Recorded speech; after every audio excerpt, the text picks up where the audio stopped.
Paano yung mga ginagawa mo Ano yan? ito? Isang pangkabuhayan showcase.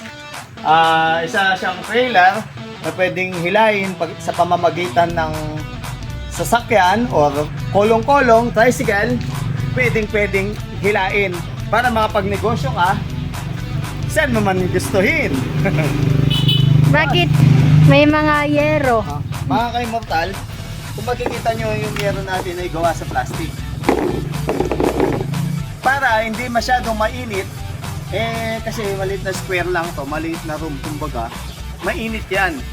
Kaya, tapos, ang isang problema pa, malay mo, nandun tayo sa nakabilag, mainit. Kaya ang diskarte, lalagyan natin ng plastic na yero, tapos itong yero natin gawa sa fiber.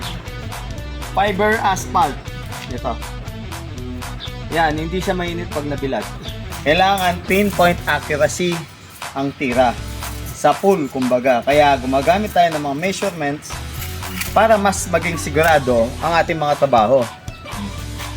Kaya sa dun sa tira ka ng tira, sablay. Malaking back job.